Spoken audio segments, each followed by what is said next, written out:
अस्सलाम वालेकुम नाज़रीन, मैं हूँ वालेकुम सलाम। प्रोग्राम शुरू हो गया जी, हो आप गया। अपनी सीट पे जाएं। प्रोग्राम शुरू करना है हमने। मैं पता नहीं प्रोग्राम में टिकियाँ लगाता हूँ जो मुझे कहते तुम बैठ जाओ। बिस्मिल्लाहिर्रहमानिर्रहीम, अस्सलाम वालेकुम ख़वातीन और हज़रात। ये क्या है कि एक ब्रांड न्यू एपिसोड के साथ मैं हूँ फारूक हसन और मेरे साथ द एवरग्रीन सखावत नाज। सर कैसे महसूस कर रहा है? मैं तुम्हें इतना अच्छा इंट्रोडक्शन कराया। बड़ी मेहरबानी, लेकिन आप दिल से नहीं वो करते जितना वो बन के कहते हैं ना, वैसे दिल से भी कहा करें, जरा खूबसूरती सामने आ जाती है। सखावत हमेशा कहता है कि मैं इसके हुस्न से बहुत ज़्यादा जेलस हूँ और प्रोफेशनल जेलसी जो है उसके साथ मिक्स कर रहा है, हालांकि ऐसी कोई बात नहीं। लो मैं अच्छा भला सोना आदमी, मैंने अजय टांगे वाले ने कहा सोने साइड पे हो जाए। तो वो बुजुर्ग आदमी झूठ तो नहीं बोल रहा ना? झूठ नहीं बोल रहा। आज हमारा जो सेट है वो खूबसूरत लोगों से सजा रहेगा, क्योंकि सखावत नाज तो ऑलरेडी हैं, लेकिन इन्हें कॉम्प्लीमेंट करने के लिए मैं जिन दो पर्सनैलिटीज़ को यहाँ पे बुलाऊँगा वो इस लिहाज से यूनिक हैं और अच्छे हैं कि एक शोबिज़ का पेयर है।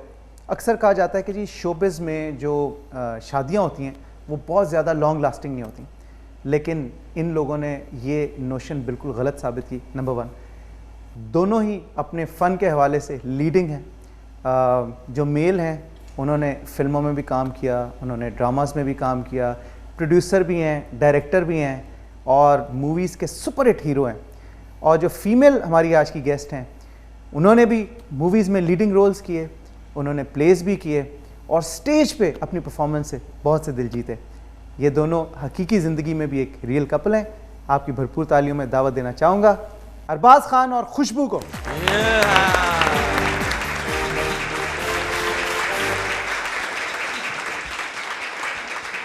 हाँ सब कैसे हैं आप? जी अल्लाह का बड़ा करो।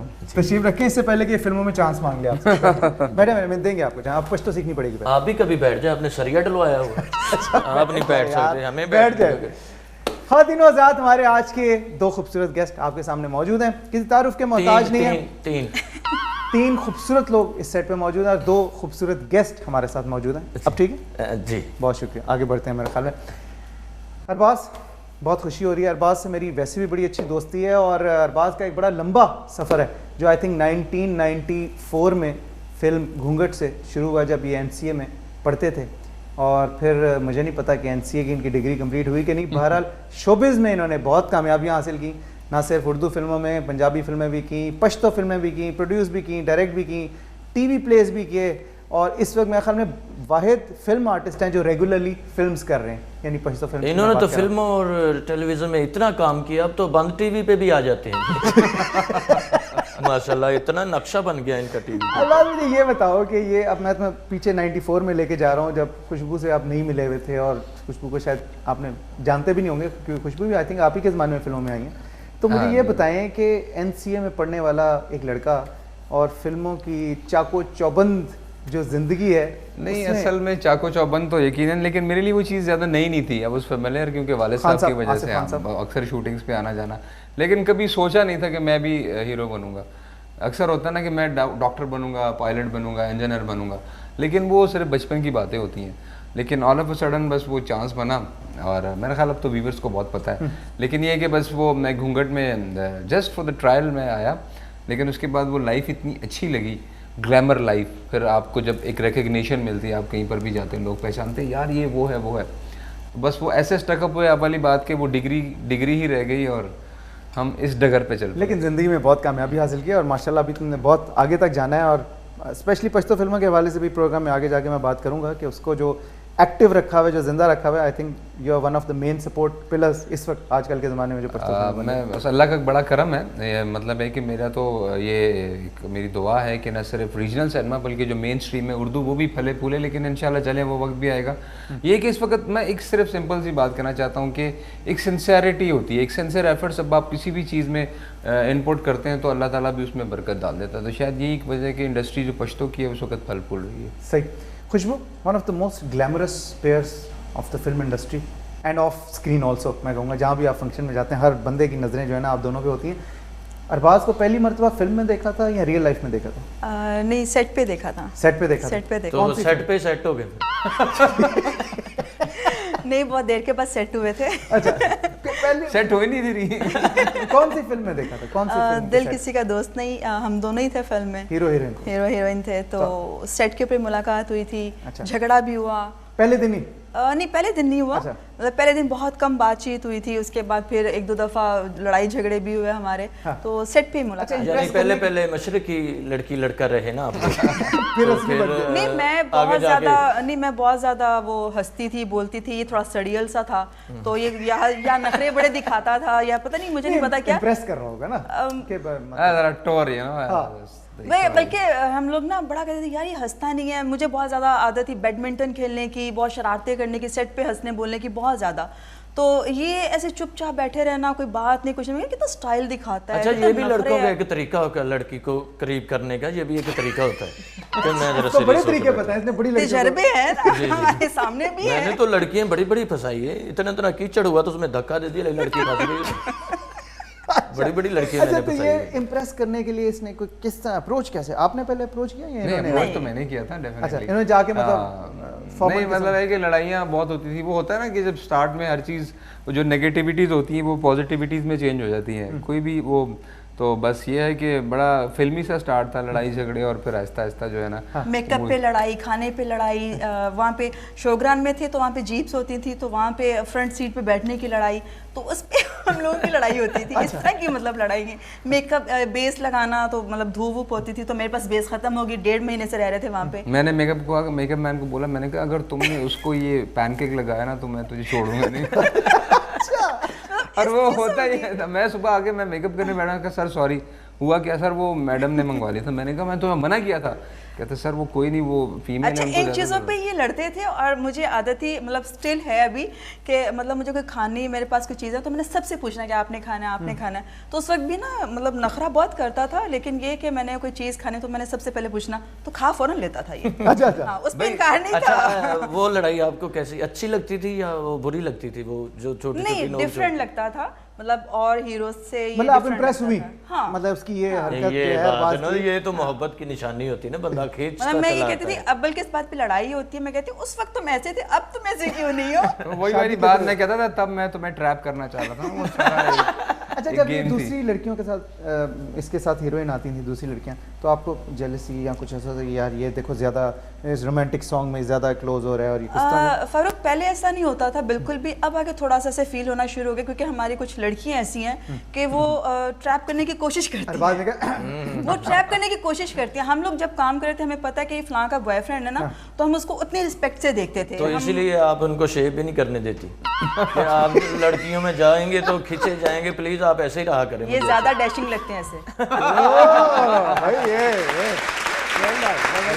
अच्छा, तो अब आके आपको थोड़ा, उस जमाने में आपको फील नहीं, बल्कि मैं तो खुद इनकी फिल्म के लिए लड़की सिलेक्ट करती हूँ। माशाल्लाह ये ड्रेस डिजाइनर हैं, जितने कॉस्ट्यूम्स होते हैं मेरी फिल्म के वो यही डिजाइन करती हैं। और जो जितनी फीमेल कास्टिंग होती है वो भी इन्हीं के थ्रू होती है, यही करती हैं। और कास्ट करा के फिर बाद में पछताती हूँ। जो पैसे आप बाहर से कमाते हैं वो घर ही बांट लेंगे।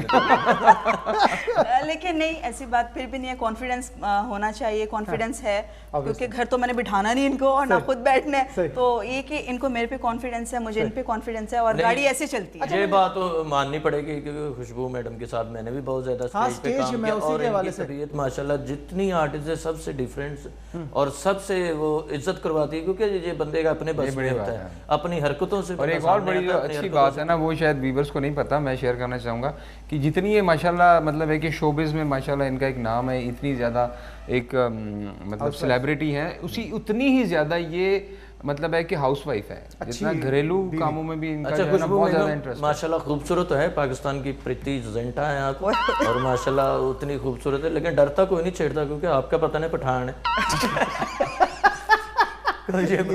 बहुत नॉटी है, इसकी बातों को आपने माइंड नहीं करना। ये पठान छाल मारे ना मारे, गोली जरूर मार देंगे। अच्छा, कुछ में मुझे ये बताओ, स्टेज की बात अभी अरबाज ने भी की, बड़ी अच्छी बात की। मुझे ये बताओ कि फिल्मों से स्टेज पे स्विच करने की ऑब्वियस वजह यही समझ में आती है कि फिल्में बनना कम हो गई, तो ऑब्वियसली एक ऑल्टरनेट रूट अरबाज ने टीवी का लिया, उसके अलावा डायरेक्शन में आ गया, प्रोडक्शन में आ गया। लेकिन ये पता एक बड़ा मिसकंसेप्शन है, अब इस चीज़ का कोई वो नहीं है, मैं नहीं समझता कि बड़ा एक पहले फील होता था कि आप मैनूवरिंग कर रहे हैं कि पता नहीं बड़ी स्क्रीन से छोटी स्क्रीन पे, अब जो है ना अब लोग बिल्कुल भी इस चीज़ को फील नहीं करते हैं, they just want to see you कि कहाँ भी कोई काम हो रहा है और कोई ऐसी शोबिज़ एक्टिविटी हो रही है तो अगर आपको अच्छा लग रहा है तो just go ahead for that. नहीं, मुझे जब ऑफ़र होता था स्टेज के ऊपर, जब मैं फिल्मों में काम कर रही थी तो मैं मतलब बहुत ज़्यादा ना भागती थी कि स्टेज नहीं करना मुझे और टीवी नहीं करना मुझे। आप यकीन कीजिएगा अगर आपको मैं उन सीरियल्स के नाम बताओ आप दंग रह जाएं कि मुझे कौन कौन से सीरियल्स ऑफ़र हुए हैं, कौन कौन से मैंने रिफ्यूज़ किए हुए हैं। तो ये कि मुझे बहुत मुश्किल से स्टेज पे लाया गया और स्टेज पे लाने के बाद फिर जब मैं स्टेज पे आई तो मैं फिर प्रॉपर स्टेज पे ही आ गई और फिल्म में आपने बड़ा वहाँ पे नाम बनाया, मतलब हर स्टेज प्ले में आप होते हो सुपरस्टार। लेकिन मुझे ये तो वैसे आम लाइफ में तो I have seen you, I know you, आप बड़ी शाय किस्म की हो, मतलब यू आर नॉट वेरी उस तरह से ना, मतलब प्राउड में आप इतनी हो नहीं, तो स्टेज में तो इतने लोगों के सामने परफॉर्म करना तो घबराहट वगैरह। उधर तो ये भी बड़ी दलेर हुई होती है, आपको तो पता ही नहीं। ये भेती बिठाया हुआ ना हमारी दौड़े लगी होती है उधर इनसे काम करते वक्त। ऐसी बात नहीं है। जब हमने स्टार्ट किया था तो उस वक्त अमान साहब वगैरह थे, तो उस वक्त मेरी एंट्री इतनी होती थी कि वो बाजू पकड़ के ले गए और हेलो हाय ओके बाय ये कह के हम आ जाते थे। तो वो आहिस्ता आहिस्ता कॉन्फिडेंस जो बिल्ड होता गया, तो उसकी वजह से फिर आज जो है वो हमें वो चीज़ फील नहीं होती। सही। घर में जब लड़ाई होती है कौन मनाता है, आप मनाती हो या हर बार? शादी से पहले ये मनाती थी, अब मैं मनाता हूँ। अब आप मनाते हैं? अब जाहिर है, अब बदमाशी हो गई ना, You बच्चा भी हो गया, अब तो पता है कि जी मेरी बदमाशी है। अब तो भाई फिर घर के मालिक की बात माननी पड़ती है। तो ताला ला देना अंदर ना बढ़न देना, बंदा रात चौकीदार ने सिगरेट पींदा हो कौन समझदार है। खातिन आज़ाद, चलते हैं अपने सेगमेंट की तरफ और देखते हैं कि आज सबीका कहाँ पे मौजूद है और हमें कहाँ की सैर करा रही हैं, और फिर अरबाज से और खुशबू से जानेंगे कि वो क्या चीज़ इंट्रोड्यूस कराना चाह रही हैं। आइए चलते हैं, ओवर टू यू सबीका।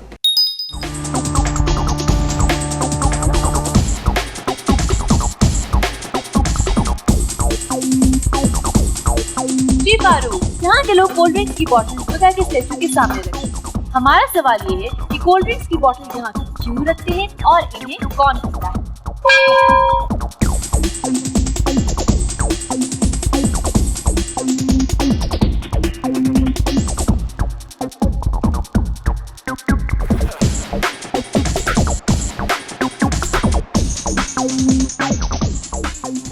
पुराने वक्तों में बादशाह के दरबार में जब कोई सवाल पूछा जाता है इस तरह, तो फिर एक बेल बजाई जाती है डोंग करके, और सबीका ने वही काम किया यहाँ पे। सवाल उनका ये है कि जी यहाँ पे स्टैचूज के सामने कोल्ड ड्रिंक्स रखी जाती हैं, ये क्यों रखी जाती हैं और इन्हें कौन पीता है? तो सखावत, आप पहले अपनी एक्सपर्ट माहिराना राय देना चाहेंगे। ये पीने वाला तो खामोश से बैठा हुआ, मेरा ख्याल है ये बेचता है कि वो खुद तो पी नहीं जाएगी, वो किसी से पैसे लेके उसको कहता है ये पी के इतना छोटा हो गया बादशाह। बड़ी खतरनाक ड्रिंक है। you'd like to take नहीं, मैं तो कभी नहीं देखा ना, एक इतना बड़ा बादशाह जो है ना वो पी के बिल्कुल इतना हो गया है। तो यार किसी ने ना थोड़ी सी पी के रखी, क्या बादशाह तुम ही पी लो। खतरनाक ड्रिंक लग रही है, रंग भी उसका लाल है। मेरे ख्याल में जो इनके वो भगवान होते हैं बंदर शंदर वजह से, तो वो शायद आके पी के चले जाते हैं, इंसान तो कोई नहीं पी सकता। अच्छा, तो मेरे ख्याल में वहाँ पे ये थाईलैंड है, यहाँ पे बंदर बहुत ज्यादा होते हैं और वो पी जाते हैं। इसी वजह से सखावत नहीं जाता थाईलैंड से। किसने? हाँ, मैं मुझे कोई पहचान कोई उठा के ना ले जाए, मतलब भाई समझ के। आपकी नजर कमजोर हो गई है, शेर और बंदर में फर्क नहीं नजर। शेर और बंदर, शेर और बंदर में यार वो बोतल का जिन तो नहीं है कि बोतल खुली वो जिन जाके बाहर बैठ गए? और नहीं, अमूमन यही होता है कि वहाँ पे जानवर जो होते हैं वो पी जाते हैं। नहीं, ये जो है ना ये पेट्रोल पे चलता है और ये बोतल में पेट्रोल डाला हुआ। हाँ, क्योंकि एक पहले प्रोग्राम में पेट्रोल इसी कलर हाँ, इसी कलर का था बिल्कुल। अच्छा जी, हमने राय तो सुन ली अपने मेहमानों की और सखावत की, तो असल में जानते हैं कि इसकी क्या वजह। Over to you सबीका।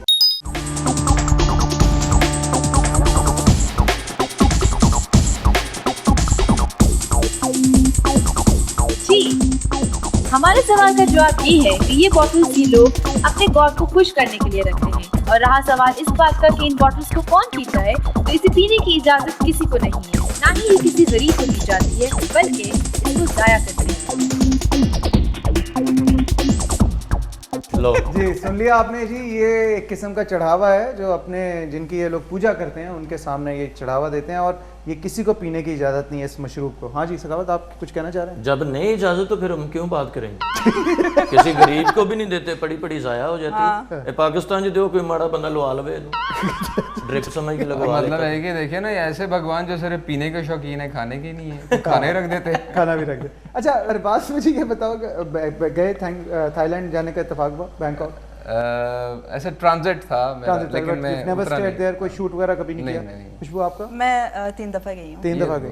क्या सबसे इंटरेस्टिंग आपको वहाँ पे, क्या थाईलैंड में क्या चीज़ लगी आपको? वहाँ के जो तकरीबन उनके जो त्यौहार थे वो बड़े मज़े के थे, वहाँ पे हमने देखे। और पताया बीच बहुत मज़े का था। वहाँ पे वो जो उनका स्टॉल्स लगे हुए होते थे, उनके ऊपर खाना और मतलब जो चीज़ें हमने नहीं कभी देखी ना सोची, तो वो सारा माहौल देखते थे तो वो बड़ा डिफरेंट सा था। कुछ बहुत गंदा सा भी था कि जैसे वो जानवर रखे हुए हैं तो उनको काट काट के खा रहे हैं, तो वो वॉमिटिंग भी हम लोगों ने बड़ी की। अच्छा। मतलब इस तरह की चीज़ें बहुत ज़्यादा देखी। शॉपिंग बहुत मज़े किया। अच्छा। मतलब मैं स्पेशली अगर एक दफ़ा गई तो 2 दफ़ा मैं सिर्फ शॉपिंग के बहाने चली गई मैं शूटिंग पे थी, लेकिन शॉपिंग के बहाने वहाँ पे शॉपिंग बहुत खूबसूरत है। सही। ज़्यादा फिल्में आपने की हुई हैं या अरबाज ने की हुई?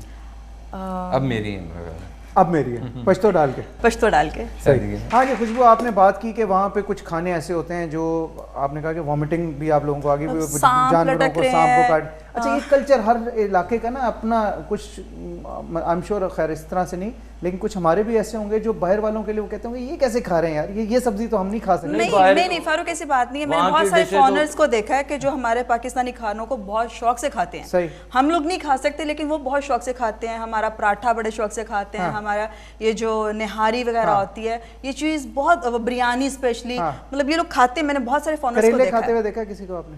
नहीं यार, तुमने देखा, तुम भी तो अंग्रेज से कम थोड़ी हो।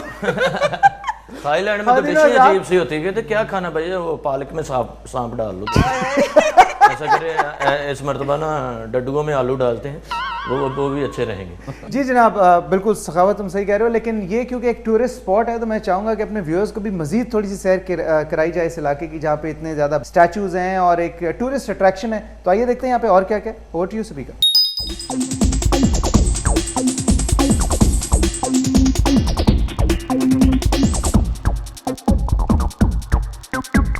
जी फारूक, मैं बुद्धा के स्टेचू के सामने हूँ और यहाँ पर बुद्धा के बहुत से स्टेचू हैं। आइए हम आपको बुद्धा के स्टेचू की सैर कराएं। बुद्धा के ये स्टेचूज पूरी दुनिया में टूरिस्ट के लिए बहुत बड़ी अट्रैक्शन है। एक बहुत लंबी स्टेयर्स इन स्टेचूज तक जाती हैं। यहाँ पर बहुत से स्टेचूज हैं जिनमें से सबसे बड़े स्टेचू की हाइट 60 फीट है और ये दुनिया का one of the biggest statue है।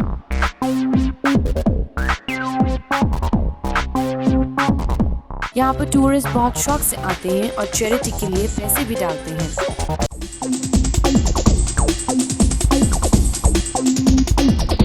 इन स्टेचूज के डिफरेंट डेज हैं जिनके हिसाब से इनके डिफरेंट पोस्चर्स हैं। यहाँ पर टूरिस्ट के लिए कोई एंट्रेंस फी नहीं है and it's a historical place.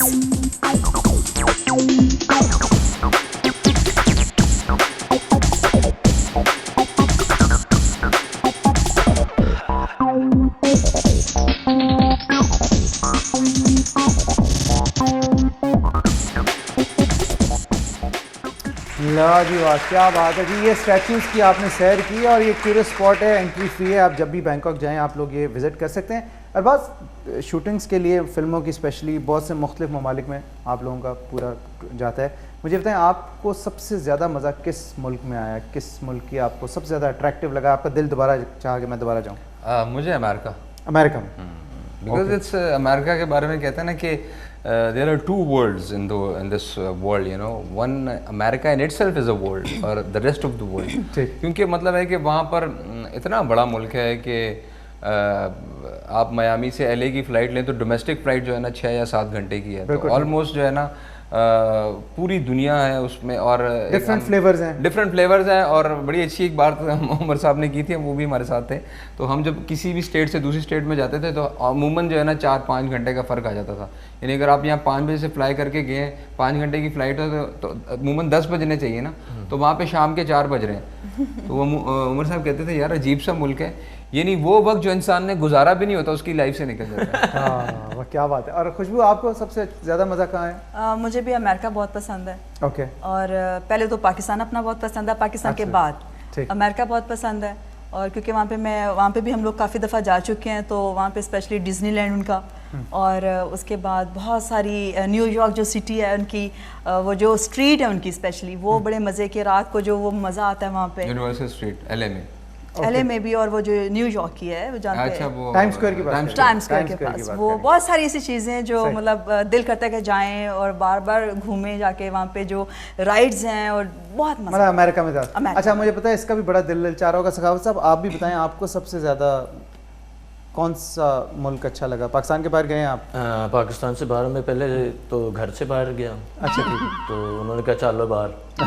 तो मैं घर से बाहर निकला हूँ, फिर शहर से बाहर निकला हूँ, ठीक है। फिर आहिस्ता आहिस्ता मुल्क से बाहर निकला तो हूँ। कौन सा मुल्क आपको सबसे ज़्यादा अच्छा लगता मुझे इंग्लैंड ज़्यादा अच्छा लगता है, इंग्लैंड? क्योंकि मैं वहाँ का पेती हो गया, जिमें कि समझ आ गई मुझे ये है? रस्तों की समझ? रास्ते की, वो मुझे इसलिए अच्छा लगता है। सही। तो अमेरिका में वो रश होता है, वो भी मुल्क तो अच्छा है, अच्छा। लेकिन वो रश की वजह से इंग्लैंड जो है ना वो कंजस्टेड सा लगता है। वहाँ रश अमेरिका ज़्यादा के होता है, रोड्स अमेरिका बड़ी बहुत बड़ी, बड़ा है। इसलिए मतलब वो घर भी इतने बड़े बड़े। शोर ज्यादा है। ओहो, इसको पसंद नहीं है, ये जरा खामोश चाहता है कि पीस ऑफ माइंड हो। यस, मैं बड़ा तो 6 महीने में कब्रिस्तान रहे हैं। खामोशी इतनी थी, खामोशी मुझे अच्छी लगती है। हर बात मैं चाहूंगा एक क्योंकि मिसकंसेप्शन। पहले जैसे मैंने बात की कि बेगम जब घर है, वो घर की मालिक हो जाती है, तो इसी हवाले से मेरी बेगम आती है जो वो भी घर की मालिक होती है, फिर मैं मुलाजिम हो जाता हूँ, तो बाहर की जिंदगी में ज्यादा गुजारते हैं और ज़्यादा इंजॉय भी करते हैं। अरबाज, मुझे ये बताओ, एक मिसकंसेप्शन मैं चाहूँगा प्लीज़ क्लियर करो कि पश्तो फिल्मों के हवाले से लोगों के जहनों में एक कंसेप्शन है कि जी वो अभी तक रिमोट टेक्नोलॉजी पे बन रही हैं और वही एक स्टैंडर्ड फार्मूले के तहत है। हालांकि you have a very different point of view. मैंने वैसे लेटली नहीं कोई पश्तो फिल्म देखी, but Arbaaz has always been a very strong advocate of Pashto film. इसने प्रोड्यूस भी किए हैं, डायरेक्ट भी किए हैं, खुद एक्ट भी करता है। उस हवाले से मैं चाहूँगा नहीं, बड़ा अजीब सा, आई थिंक आप शायद नहीं, लेटेस्ट आपने कोई फिल्म देखी नहीं, और जो लोग नहीं अपडेट है तो मैं लेट मी अपडेट देम कि अब तो माशाल्लाह ऐसा नहीं है, क्योंकि वीवर जो है ना, जब से सैटेलाइट आया तो किसी को भी आप फ्लूक तो लगा नहीं सकते। अब जो है ना, एक आम सा बंदा भी है ना, वो आपसे जो है ना वो क्रॉस क्वेश्चनिंग करता है, क्रिटिसाइज करता है कि ऐसा है, तो you have to be very vigilant. अब तो वो दौर रहे नहीं। तो ये है कि हाँ, फिर जब बात आती है थोड़ी सी फॉर्मूला फिल्म, तो वो तो पूरी दुनिया में आजकल भी फिल्म बन रही है। मतलब 4-5 ही टॉपिक हैं, लव स्टोरी हो गई, या लॉस्ट एंड फाउंड हो गया, रिवेंज हो गया, उसकी सिर्फ डिफरेंट प्रेजेंटेशंस होती हैं, दुश्मनी होगी, हाँ। 4-5 इशू। असल में आपने देखना होता है कि आप किन लोगों को केटर कर रहे हैं। आपने जिन व्यूवर्स के लिए बनानी है तो डेफिनेटली उनको जेहन में रख के उनके लिए फिल्म बनानी होती है। तो वो थोड़ा जिस टाइप को ज़्यादा पसंद करते हैं, मतलब ऑल ऑफ सडन आप एक चेंज नहीं दे सकते, ग्रेजुअली। अगर आप 10 साल पहले की मेरी फिल्में देखें तो वो शायद बहुत टिपिकल थी, लेकिन with the passage of time मैं स्लो एंड स्टडीली ना उनको एक चीज़ समझाते अब मैं इस स्टेज पर आ गया हूँ कि अब बहुत ज़्यादा जो है ये बात बिल्कुल आप मानने वाली, जो कि आपकी जो पश्तो फिल्म बन रही है उसमें एक कहानी होती है और नहायत ही वो फैमिली के साथ देखे जाने वाली फिल्म बन रही है। अब ये बड़ी पहले जो बनती थी वो भी आपने देखी होगी मेरे ख्याल में, पोस्टर ही नहीं, उनका पोस्टर ही नहीं देखने वाला था पहले तो अब तो वो कहते थे ना, वो एक खातून ने किसी को कहा कि मुझे पश्तो फिल्म में काम करना, तो उन्होंने कहा खबरदार, तुम्हें नहीं पता मेरा इतना नाम है, तुम पश्तो फिल्म में काम करोगी? तो कहते जी वो पता ही नहीं चलेगा। कहते क्यों? कहते पश्तो फिल्मों के पोस्टरों में शक्ल तो दिखाते नहीं। जी जनाब, हमारी बातचीत तो यहाँ पे जारी है, बहुत मजा आ रहा है, लेकिन अनफॉर्चुनेटली टाइम जो है वो खत्म हो गया इस प्रोग्राम का। लेकिन ये इंटरेस्टिंग बातचीत इन्हीं गेस्ट के साथ हम जारी रखेंगे अगले हफ्ते। तब तक के लिए अल्लाह हाफ़िज़।